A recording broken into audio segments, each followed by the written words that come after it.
Daniel Haïk. Bonjour. Merci d'être avec nous. Vous êtes journaliste franco-israélien, analyste politique pour la chaîne I24 News.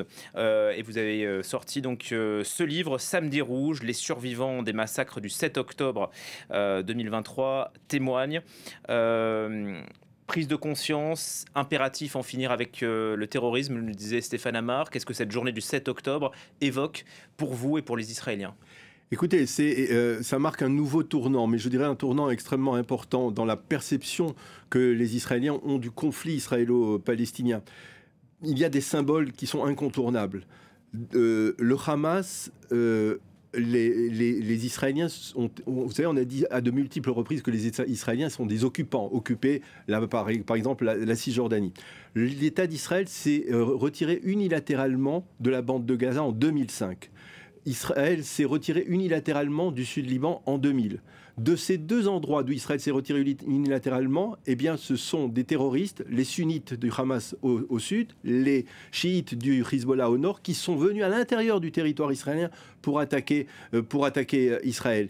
Et quelque part, et il faut rappeler que ceux qui ont été les victimes de ce massacre du 7 octobre, eh bien, ce sont des hommes de paix, des hommes et des femmes qui cherchaient la coexistence pacifique entre Israéliens et Palestiniens, des hommes et des femmes qui allaient chercher des enfants malades de Gaza pour les faire soigner dans les hôpitaux israéliens.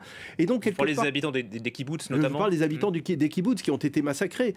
Et donc, cela provoque un réveil et fait prendre conscience au sein de la population israélienne que le conflit, il n'a une autre dimension que la dimension territoriale qu'on a bien voulu lui donner depuis maintenant plusieurs dizaines d'années. Et que ce conflit... Il n'y avait pas ce réveil avant le 7 octobre. Non, il y a eu des réveils, bien entendu. La seconde intifada, c'est un réveil aussi, après les accords d'Oslo. Il y a eu des réveils. Il y a eu la seconde guerre du Liban, qui était aussi un réveil également. À ce niveau-là, sans trop rentrer dans les détails, il y avait des réveils, mais chacun de ces réveils a permis à provoquer un glissement prolongé de la carte politique israélienne de la gauche vers le centre et du centre vers la droite. Ce n'est pas un hasard si aujourd'hui il y a une majorité d'Israéliens qui pensent à droite ou au moins au centre-droite, et s'il y a une minorité d'Israéliens qui pensent à gauche aujourd'hui. Et donc, quelque part, aujourd'hui, les Israéliens comprennent qu'il y a une autre dimension, et certains affirment que cette dimension, elle n'est pas d'ordre territorial, mais elle est plutôt d'ordre religieux, et qu'à ce niveau-là, si quelque part, à l'époque des guerres des 6 jours et de Kippour, il y avait une confrontation face à des armées, on était dans un environnement, on va dire, laïcisé. Là, aujourd'hui, l'élément religieux prend une dimension tout à fait particulière. Quel constat vous faites à présent de la société israélienne ?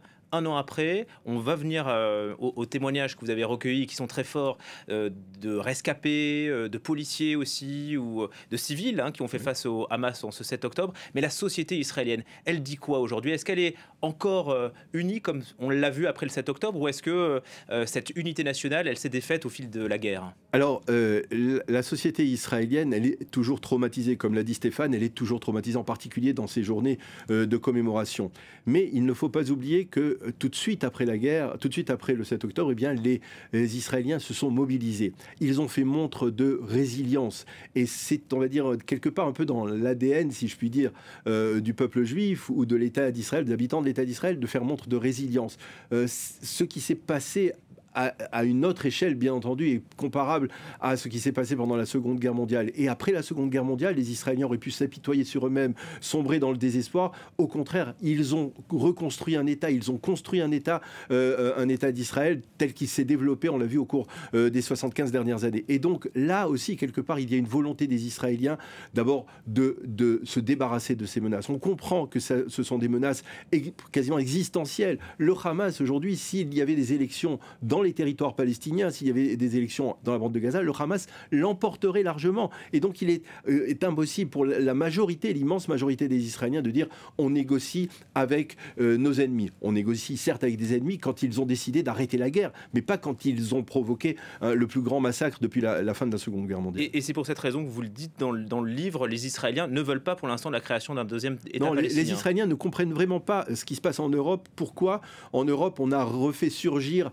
cette cette solution à deux États, on considère qu'elle est décalée par rapport à la réalité. Il faut aujourd'hui... Elle ne pourrait pas s'appliquer. Elle ne peut pas s'appliquer. Il n'y a aucun moyen. Il n'y a personne du côté palestinien pour dialoguer. Il n'y a quasiment personne.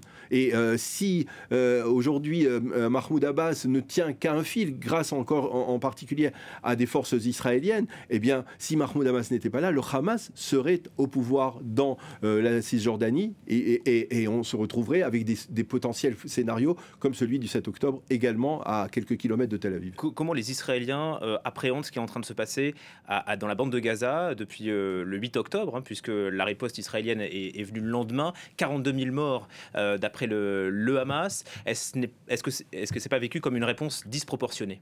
D'abord, je suggère de ne pas prendre pour argent comptant le nombre de victimes. On est arrivé dans une situation où... Il n'y a pas vraiment de débat sur le nombre de victimes.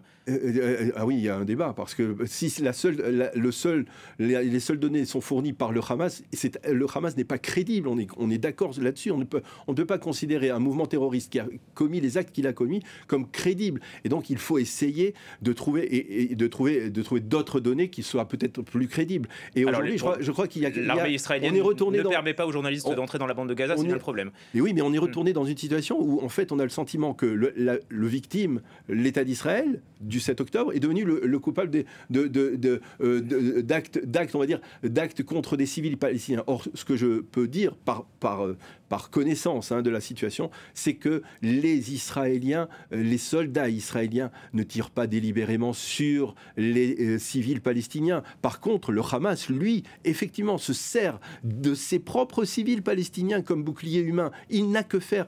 Alors que les Israéliens essayent par tous les moyens de préserver la vie, eh bien, de l'autre côté du Hamas, eh bien, on utilise la mort et on ne se gêne pas sans scrupule. Sinwar et les siens, eh bien, utilisent leur propre population pour se protéger. Alors, je repose ma question différemment. Est-ce que la stratégie israélienne est comprise par les Israéliens ? Ah oui, la stratégie israélienne, elle est comprise, même s'il y a des divergences de vues, même s'il y a, par exemple, le problème des otages. On ne peut pas faire abstraction du problème des otages. Et d'une certaine manière, il met un bémol à toute possibilité d'attaque massive, plus massive encore, contre des positions du Hamas, parce que on veut protéger les otages. Et même s'il y a effectivement parmi les 100 otages qui sont encore détenus par le Hamas, il y en a à peine peut-être 65 ou 66, eh bien, on veut tout faire pour les protéger, et ça, d'une certaine manière, ça entrave les efforts que mène l'armée israélienne dans la bande de Gaza, au sol et dans les sous-sols de la bande de Gaza. Même si le sort des otages, sur cette question-là, Netanyahou est fortement critiqué. Certains Israéliens, et notamment les familles des otages, disent qu'il a privilégié la question militaire sur le sort des otages.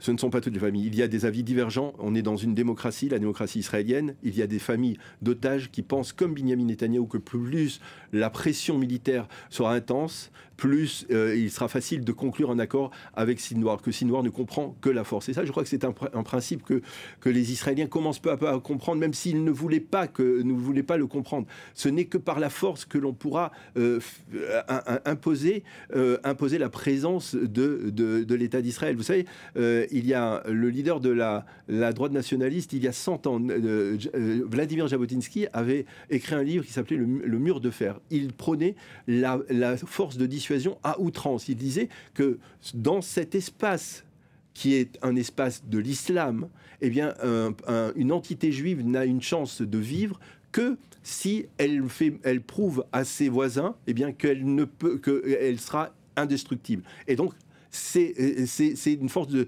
dissuasion à outrance. Le 7 octobre, Israël avait perdu... Il va falloir sortir de la guerre un jour.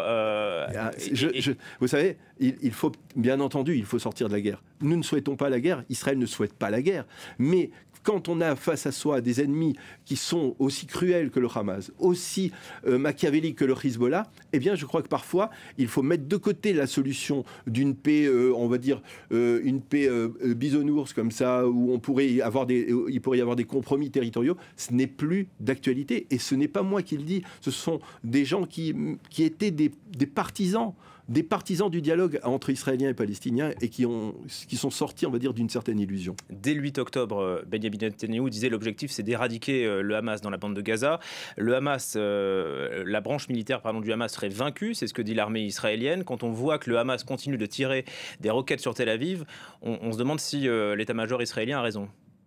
Oui, les roquettes qui sont actuellement tirées sur Tel Aviv, ce sont, on va dire, des coups de semonce limité. Le Hamas n'a plus la capacité de tirer énormément de roquettes en direction du territoire israélien et en direction de Tel Aviv. Il le fait parce que c'est l'anniversaire, c'est le 7 octobre. Il le fait quand il a la possibilité de le faire. Mais il n'y a plus de menaces alors. Comment ? Il n'y a plus de menace alors existentielle sur Israël ? Il n'y a plus de menace existentielle de la part du Hamas aujourd'hui. La menace existentielle, elle vient de l'Iran. Et c'est la raison pour laquelle, quelque part, Benjamin Netanyahou a longtemps parlé de la menace iranienne. Aujourd'hui, il y a trois entités qui menacent l'existence de l'État d'Israël. Le Hamas, qui a été défait, peut-être pas à 100%, mais on va dire à 80%. Le Hezbollah, qui a été très sévèrement touché ces dernières semaines, vous le savez. Et l'Iran, qui, elle, aussi s'est permis de tirer 200 missiles. Je ne sais pas comment, en France, on aurait réagi si les Suisses, par exemple, sortaient de leur neutralité pour tirer 200 obus en direction de la Savoie. Comment la France aurait réagi ? Comment Emmanuel Macron aurait réagi à ce genre d'attaque ? Mais en tout cas, de facto, aujourd'hui, l'Iran, aujourd'hui, représente une menace existentielle pour l'État d'Israël. Et c'est une menace incontournable. La riposte israélienne sur l'Iran, elle viendra, vous la voyez comment ? Alors c'est difficile à dire, tout dépendra des États-Unis, tout dépendra d'une coordination ou non avec les Américains. S'il y a coordination avec les Américains, effectivement, il est possible que la menace soit moins tranchante. Si il n'y a pas de coordination, si les Israéliens prennent leur liberté, eh bien elle pourrait être extrêmement musclée en direction de soit du pouvoir de Téhéran, soit des installations nucléaires iraniennes, soit des puits de pétrole. Et les puits de pétrole, ça fait mal aux Iraniens sur le plan économique.